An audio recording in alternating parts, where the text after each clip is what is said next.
دور ہو جاؤ میری نظروں سے۔ دادا جی نے گھر میں داخل ہوتے ہوئے اپنے بیٹے جاوید کی چنگھاڑتی ہوئی آواز سنی۔ یہ الفاظ جاوید نے اپنے بیٹے حسن سے کہے تھے۔ سامنے کا منظر دادا جی کے سامنے واضح تھا۔ 10 سالہ حسن روتا ہوا کمرے سے بھاگ گیا۔ جاوید کا چہرہ غصے سے سرخ ہو رہا تھا۔ حسن کی والدہ کا ستا ہوا چہرہ حسن کے کسی حالیہ کارنامے کی روداد سنا رہا تھا۔ کیا بات ہے جاوید، کیوں اتنا غصہ کر رہے ہو؟ دادا جی کو دیکھ کے حسن کے والدین تھوڑا نرم پڑے۔ کیا بتاؤں ابو جی، حسن پڑھائی میں کمزور تو شروع سے ہی تھا، مگر آج امتحان میں نقل کرتے ہوئے پکڑا گیا ہے۔ اس کے اسکول سے شکایت آئی ہے۔ میں بتا نہیں سکتا کہ مجھے کتنی شرمندگی ہوئی ہے۔ جاوید نے ابا جی کے سامنے اپنا دکھڑا رویا۔ اور تم نے اپنی شرمندگی کا بوجھ بھی اس غریب پر ڈال دیا؟ کیا مطلب ابا جی؟ میں سمجھا نہیں۔ جاوید الجھا۔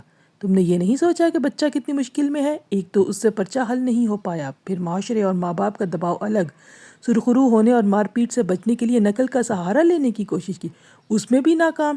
ہم جماعتوں اور اساتذہ کے سامنے ہتک کے بعد تم لوگ بجائے اس کو مشکل اور کڑے وقت سے نکالنے میں اس کی مدد کرتے اور سمجھنے کی کوشش کرتے کہ اسے پڑھائی میں کیا مشکلات ہیں، تم نے اسی کو جھڑک دیا۔ دادا جی دبنگ لہجے میں بولے۔ اس عمر میں بھی ان کا رعب اور دبدبہ قابل دید تھا۔ پھر میں کیا کروں ابو جی، آپ ہی بتائیے، جاوید نے بے چارگی سے بولا۔ کچھ مت کرو فی الحال، میں بات کرتا ہوں حسن سے۔ دادا جی میں یہ گھر چھوڑ کے چلا جاؤں گا۔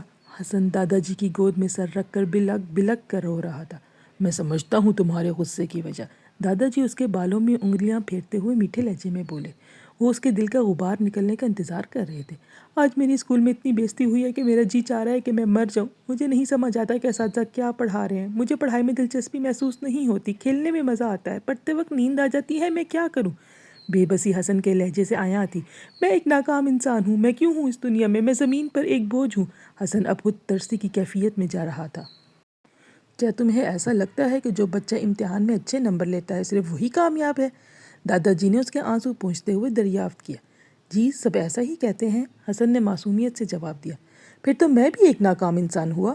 آپ کیسے ناکام ہو سکتے ہیں؟ آپ کی تو اتنی اچھی بڑی کپاس کی فیکٹری ہے جو آپ نے ہمیں دکھائی تھی، اور یہ گھر بھی تو آپ کا ہے۔ حسن رونا بھول کر دادا جی کی کامیابیوں کی فہرست گنوا رہا تھا۔ دادا جی مسکرائے۔ تو بیٹا یہ وہ کامیابیاں ہیں جو آپ کی نظر میں پڑھ لکھ کر حاصل کی جاتی ہیں؟ جی، حسن نے سر ہلایا۔ اس کا ننھا ذہن معاشرے اور ماحول سے یہی سیکھ پایا تھا، لیکن میچ تو آج تک کبھی اسکول نہیں گیا۔ دادا جی کے انکشاف نے حسن کو چونکا دیا۔ سچی دادا جی، آپ نے کبھی پڑھائی نہیں کی؟ آپ کتنے خوش قسمت تھے نا؟ حسن حسرت بھرے لہجے میں بولا۔ تمہیں جو میری خوش قسمتی لگ رہی ہے، مجھے وہ اپنی بدقسمتی لگا کرتا تھا۔ مجھے پڑھنے اور اسکول جانے کا بہت شوق تھا، مگر چھوٹی عمر اور غربت نے اجازت ہی نہ دی۔ دادا جی غمگین لہجے میں بولے۔ میں جب تمہاری عمر کا تھا تو تب یتیم ہو گیا تھا۔ امی لوگوں کے کپڑے سیتی اور چھوٹے بہن بھائیوں کو سنبھالتی تھی۔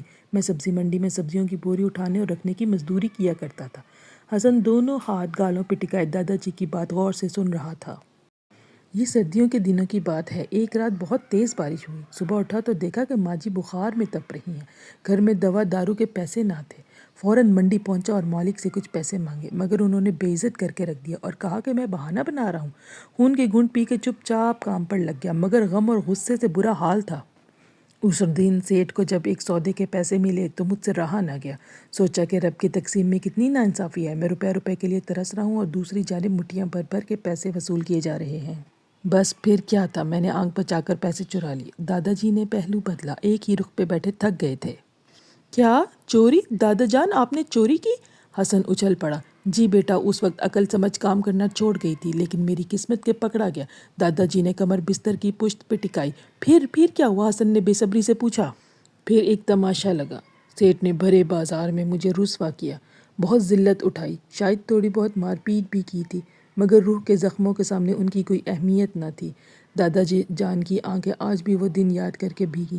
شاید ان تکلیف دہ یادوں کی چبھن بہت زیادہ تھی، ویسی ہی بے عزتی جیسی میں آج محسوس کر رہا ہوں۔ حسن نے دادا جان کا دکھ پوری طرح محسوس کیا۔ بالکل۔ وہاں سے نکل کر میں سیدھا ریل کی پٹری کے پاس پہنچ گیا۔ میں مر جانا چاہتا تھا۔ میں اس معاشرے کا، اس بازار کا دوبارہ سامنا کیسے کر سکتا تھا؟ بے اعتبار ہو گیا تھا۔ اب کوئی مجھے کام پر رکھتا، نہ ہی میرے اندر اتنی ہمت تھی کہ کسی کے پاس کام کر سکتا۔ میں ریل کی پٹری کے پاس بیٹھ کر رونے لگا۔ اچانک میرے قریب کچھ گرا۔ میں چونک اٹھا۔ وہ ایک جلتا ہوا کوئلہ تھا جو چند منٹوں کے بعد بجھ کر راکھ ہو گیا۔ کوئلہ؟ کوئلہ کہاں سے آ گیا؟ حسن کو سمجھ نہ آیا تو اس نے دادا جی کو ٹوک دیا۔ اس زمانے میں کوئلے والی ریل گاڑیاں چلا کرتی تھیں اور جہاں جہاں سے گزرتی وہاں اپنی چمنی سے چھوٹے چھوٹے سرخ جلتے کوئلے اگلتی جاتی۔ جس وقت میں وہاں بیٹھا تھا اسی وقت ایک ریل گاڑی ادھر سے گزری اور یوں ایک جلتا کوئلہ میرے برابر آ گرا۔ مجھے لگا جیسے میں بھی ایک جلتا کوئلہ ہوں، بالکل اسی طرح میرے اندر بھی آگ لگی ہوئی ہے۔ اسے راکھ ہوتا دیکھ کر مجھے احساس ہوا کہ آج میں بھی مر گیا تو راکھ بن جاؤں گا اور دنیا کو کوئی فرق نہیں پڑے گا۔ فرق پڑتا تو صرف میری ماں اور بہن بھائیوں کو جو رل جاتے۔ میرے سامنے جا بجا سرخ دہکتے کوئلے بکھرے پڑے تھے، ذرا سی ہوا سے یہ لکڑی کے ڈھیر کو آگ لگانے کی صلاحیت رکھتے تھے۔ میرے دماغ میں خیال کوندا، فوراً کچرے کے ڈھیر سے ایک پان کی بوری اٹھائی اور اس میں بڑے بڑے جلتے کوئلے جمع کر لیے۔ اس سے پہلے کہ کوئلے ٹھنڈے ہو کر راکھ ہو جاتے، بھاگتا ہوا قریبی تنور پہنچ گیا۔ وہ دوپہر کے کھانے کے لیے تنور جلانے ہی والا تھا۔ سرد موسم میں تنور جلانا بھی ایک مشکل مرحلہ ہوا کرتا تھا۔ میں نے جلتے ہوئے کوئلے چند آنوں کے عوض فروخت کر دیے۔ وہ بھی خوش ہو گیا اور میری ماں کی دوائی کا وسیلہ بھی بن گیا۔ یوں میں صبح اور شام کوئلے جمع کرتا اور 2-3 تنور والوں کو بیچ کر چند روپے کمانے لگا۔ دادا جی، آپ کے ہاتھ نہیں جلتے تھے؟ حسن نے دادا جی کے جھریوں زدہ ہاتھ کو گرفت میں لیا۔ بیٹا، میرے ہاتھ کی پوریں جل کر بے حس ہو گئی تھی۔ میں اپنے ہاتھوں کی پرواہ نہیں کر سکتا تھا کیونکہ میرے پاس کچھ ہی منٹ ہوتے تھے۔ اگر میں دیر کرتا تو کوئلے راکھ بن جاتے۔ اف دادا جی، پھر؟ حسن نے جھرجھری لی۔ میرے لیے صرف یہ کام کافی نہ تھا اور میں کسی کے پاس اب کام کرنے کے لیے تیار بھی نہ تھا۔ میں نے کچھ روپے جوڑ کے منڈی سے پیاز کی بوری خریدی اور اپنے محلے کے پاس ہی زمین پر دری بچھا کر پیاز بیچنا شروع کر دی۔ آہستہ آہستہ محنت کرتے، دھکے کھاتے، آخرکار ایک وقت ایسا بھی آیا کہ میں خود ایک سبزی کی دکان کا مالک تھا۔ میں نے اپنے اندر کا سلگتا کوئلہ کبھی بجھنے نہ دیا۔ زندگی میں بہت اچھے لوگ بھی ملے۔